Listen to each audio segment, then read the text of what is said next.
Hey folks, today I thought I'd bring you something which is a little less serious in tone than what I've been covering lately, but nonetheless which still has implications for our culture. Now, it's no secret that most of us use the internet as a primary means of communication, but it seems that as the internet age has taken hold, we've become less and less resilient and more prone to being offended by things. And this report, which I'm going to cover today, is about exactly that. It seems that Generation Z has added yet another thing to its endless list of subjects to be offended by. And this time around, they've singled out the thumbs up emoji for destruction. This is a report published by ENCA, so let's get started. Thumbs up emoji is getting a thumbs down from Generation Z. The Zoomers have come out and said it's abrupt, rude, and even passive-aggressive. Other emojis Gen Z don't like seem to be the okay hand, I think it's that one, the heart, and the smiling poop. Yep, that's what we talk about here on ENCA on a Wednesday morning. But many Gen Xers and millennials don't seem to agree. Here's a question: do we really care? Well, let's find out what it means, though, for corporates, because unfortunately it has become a bit of an issue when it comes to using WhatsApp and WhatsApp business within the work environment. So media expert Taekwon-Do with us. We've dragged you in to talk about emojis. Before the interview begins, I just want to point something out. Every now and again, people from outside South Africa will ask me why I, as a South African, care about the culture of the West when I've got more immediate things to worry about. And this issue is a perfect example of why I care. Because arguments about the meanings of emojis certainly didn't start in South Africa, because, as has been made clear, we obviously have more important things to worry about. But what tends to happen is that the crazy or trivial arguments that happen in the West, because of the ubiquity of social media, eventually spread here, and that insanity is added on top of the insanity that we already have to deal with in daily life. So that's why this matters. Very brave of you. Do you even care about the thumbs up or thumbs down? I do, because it's important for us to teach, particularly people who are just entering the corporate world, what etiquette is required when they communicate on social media. And I think design thinking is going to work. So you have to start with empathy. You always have to think, how is the other person going to respond? The most overused word in the modern era, empathy. I swear, I hear that on a weekly basis, if not daily sometimes. And people talk so much about empathy and being concerned for the feelings of others, that if we don't stop this, it's going to paralyze society entirely, and we won't be able to do anything at all for fear of offending someone somewhere. And what is the interpretation of the particular emoji? And if you understand that, then you'll be able to communicate properly. I suppose the problem is that the word interpretation, isn't it? I interpret the thumbs up emoji very differently to how, for example, you might interpret it. Tumzo and I were talking about it earlier. If I get a thumbs up from someone, it just means they've seen my message. Okay. But you might, for example, take offense to it because you may have asked me a question. So the problem's in the interpretation. Absolutely. I think it's actually an understanding. So if you understand the other person, I think you would know what is wise to do. The only problem is that if I say, can you send me that report at 2 o'clock, and you just do this, it's as if you're saying take a hike. So you need to know what is the interpretation of the message. But why is it not seen as, okay, no problem? You see, that's how immediately, but you're saying interpretation. That's how I interpret it. Gareth, please send me the email. Okay. Now imagine if I respond to that question by going like this. Okay, breakdown in communication. Yeah, so you need to know, how to communicate, how to sustain a conversation in the corporate world. Emojis are generally an expression of an emotion, generally. And you want to tone it down in the corporate space, be professional, acknowledge the person, greet the person, respond to any question that they have, and, respond to the message using words. As someone who I know is very involved in media training and corporate media training, etc., could we see this going as far as teaching corporates a corporate culture when it comes to corporate communication? Generally, we'll have emails, we'll have various other forms like documents being handed around, etc. Could we see a point, and would you recommend, Tebogo, that WhatsApp as a platform or emojis are removed from corporate communication? Well, I would recommend training generally in terms of how to communicate in the corporate space using WhatsApp, using emails, what is appropriate and what is not appropriate. But there's also what is not recommended. So it could be appropriate to express your emotions, but it may not be recommended because at that time, it may not be something that the other person is going to take very well. So you need training, but I would recommend that you do not use emojis in communicating in a corporate sense. But there are people who send an email, they'll put a smile at the end so that you understand the tone of the email. So it would depend on how it's going to be interpreted. I know I'm probably playing devil's advocate here and I'm digging a little bit too much into the minutiae. Again, I want to go back to the thumbs up emoji or I think the okay. I think that's what the okay emoji is. I'm getting a bit too old for these emojis. How is that different to, we'll use your example of, you send me a message on WhatsApp, hi Gareth, please send me that email. If you just reply with the word okay, you've typed out okay, the letters, okay, or O-K-A-Y. I interpret that as passive-aggressive as just sending a thumbs up. Because that's the problem, isn't it? Do we need to start treating WhatsApp the way we would send emails, for example? You don't send one-word emails unless it's my boss yelling at me about something. Yeah, so okay and using the thumbs up emoji is probably the same thing. And you do not want to communicate with somebody like that in the corporate world. So you would want to write out a sentence. It's a bit more brief on WhatsApp.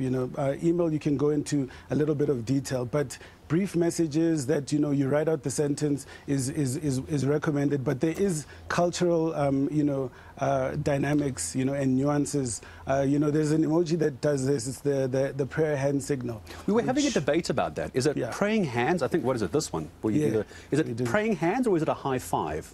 No, it's praying hands. That's what I thought as well. Someone said it's a high five. Yeah, it's almost like a bow. Okay. So it could be used, when you're doing this in an emoji, just to say thank you very much, and so on and so forth. Yeah. I find it interesting, and I don't mean to try and show my age here, but I find it very interesting that it's Generation Z which seems to have a problem with this because, and I'm being very cliche here, but Gen Z these days are the ones who reply with the word K.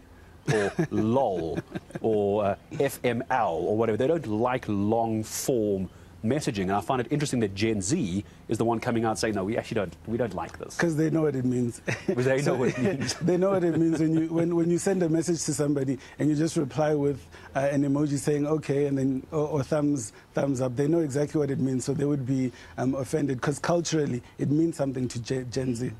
I want to point out here as well that this so-called media expert, of course he's going to recommend that people get trained in the proper use of emojis and corporate communication because he has a vested personal interest in facilitating such training because it's what he does for a living. If he were to admit that this is really an issue that adults should be able to sort out amongst themselves, he would basically be putting himself out of a job. I also find it kind of funny how he says, oh no, Gen Z knows what the thumbs up means, and that's why they find it offensive. This is entirely subjective, as the anchor here points out. There is nothing on the face of it that is offensive about the thumbs up emoji. You would only be offended by it if you chose to be offended.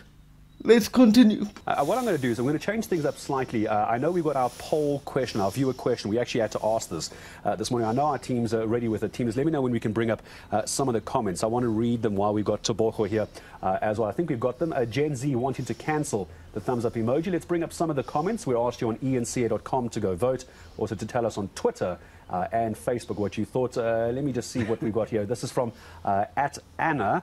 Anana001. It lacks substance, therefore thumbs down from me. Tebogo, and that's exactly what you're saying. Yeah. Just, you've been to school, just use some words. Yes, absolutely. Okay, let's see what else we have from at just Xavier B. Come on, Xavier, give me, there it is. I knew somebody was going to give me the thumbs up on Twitter. Just Xavier, appreciate it as well. We also got Facebook. Now let's see. No character limits on Facebook. This is from Tanya Galid. I hope I said that correctly. Since hearing this a while ago, I've started using it even more often. And I suppose that's the problem. Now people are going to go, Tanya, now you're just being passive aggressive. I mean, we can't put a rule in place saying we can't use these things. No, you can't. But I think what we need to look at is, obviously, your intention may not have been to communicate something, but we judge ourselves by our intentions and others by their actions. You know, so we need to look beyond our intentions and see how is that intention going to be seen by somebody else.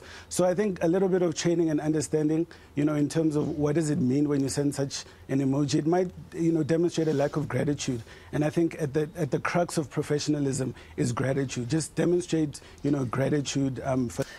Again, this extreme emphasis on feelings and interpretation and intention. How does anybody get anything done these days when they're so wrapped up in emotions and, oh, what did this person mean? What did that person mean? If you're running a business, you've got more important things to worry about than being offended by someone's use of an emoji. This is ridiculous. For that opportunity. I think we might have one more comment. I cut us short a little bit on Facebook, team. I'm not sure if we can still bring up that last comment on Facebook just before I say goodbye to Tebogo for the moment. Let's see if we've got it. Here it is. Nkolaleko, thanks Nkolaleko. The soft generation crying about an emoji. We have more important things to focus on. No one cares. And let's have the last comment before I say goodbye to Tebogo and get a last thought. Cindy Goldstein, Gen Z is our youth. Ages between 12 and 25. Ages between 12 and 25. Thanks, Cindy. I actually didn't know what age Gen Z was. I have two of these specimens. Wow. Living under my roof. And this is the problem. We communicate differently as we get older or younger. And this is what I'm going to leave my last question on. Why should, and I mean this respectfully, us older generation pander to Gen Z just because they don't like something? Soon they're not going to like the crying emoji, and then they're not going to like the heart emoji. I'm going to answer this before the so-called expert does. The answer to that question is we shouldn't be pandering to people like this. And I'm sure that it's not all of Gen Z that cares about this. It is the small percentage of people that fancy themselves social activists, the people that are convinced that they've got something important to say and that the world should bend to their will. And the only way to deal with such people is to tell them to fuck off. Because as soon as you give these activist types an inch of ground, they will take a mile, and you'll not be able to get anything done because you're constantly pandering and worrying about what might offend them. So that's what I think. Let's see what the so-called expert says. Why should we be pandering to the youth on a platform that is considered a youth platform, but all of us use it? Why must we just be bullied into cancel culture like this? So I think it says a lot about the cancel culture. We shouldn't ban emojis because it offends me.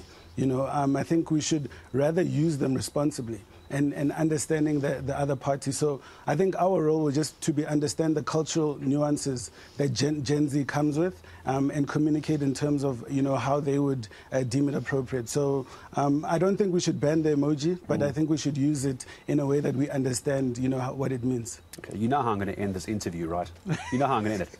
Sharp, sharp. Thanks, Taekwon. Taekwon Dechego, Media and Public Relations Specialist from Dechego Media, joining us this morning. I can't believe we're talking about emojis, but here we are because it's going viral and people are getting very upset and very offended by this. Well, that was light-hearted for once, but it shows you just how kind of self-obsessed and solipsistic humanity is becoming. Because this is really not something that should be given any merit. The fact that it's being discussed on a national news platform in a country, the country being South Africa, where we have one of the highest murder rates in the world, shows you what a land of contradictions we are. Because this country has serious social issues which need to be addressed, and yet somehow people still have time to be offended by pixels on a screen. I hope this, if nothing else, has brought a smile to your day, and for now, farewell.